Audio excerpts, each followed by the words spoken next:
Welcome to Mr. Chalk's Revision Tips. When answering exam questions, there are a few key things to remember, right? So just remember, exam technique is a key part in preparation for any exams, and it's something that you'll pick up the more you go and you do past papers. Right, so many questions in exams are repeats of what will be in old exams. So going and looking at lots of generic questions beforehand is a good idea. When going and answering and questions and reading them, there's a few things just take into account. Make sure you go read the question at least twice so you don't make any mistakes when you're reading them. As you're reading them, go highlight key information. Don't make assumptions about what the question is asking. Make sure after you've answered it, you go check your work for daft errors that you might make. And if it involves going and answering something where there's some calculation, make sure that you write your workings out down. Right, let's go and have a look at the question. If we go in and looking at questions that look at the motor for effect, there are a number of key aspects that we need to consider. So starting off, we need to remember that a current moving through a wire goes and creates some sort of magnetic field around it. Right, and that can interact with other magnetic fields. Right, so a force that pushes that wire at right angles to each magnetic field is called the motor effect. So some other key things.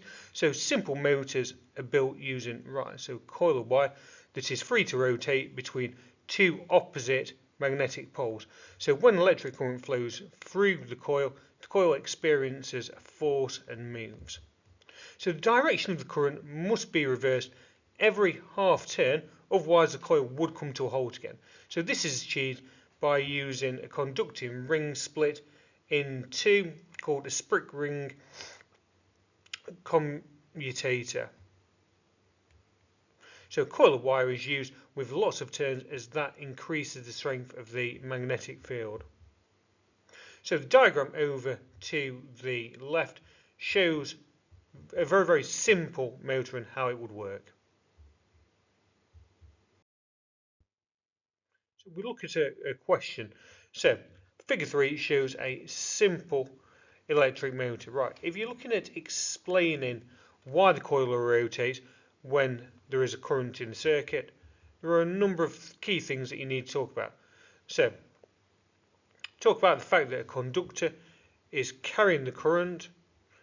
So a magnetic field has a force exerted on it. Right, so the magnetic field caused in our coil of wire there is going to interact with the magnetic field moving between those two magnets, right, and they're going to repel each other. So like we said, the force on the opposite sides in opposite direction turns or causes the coil to turn, and as the coil turns, every half turn the commutator reverses the direction of the current so the rotation can continue. So hopefully you have found that useful. If you've got any questions, then drop it in the comments below, and we'll be uploading a lot more. Right, good luck folks.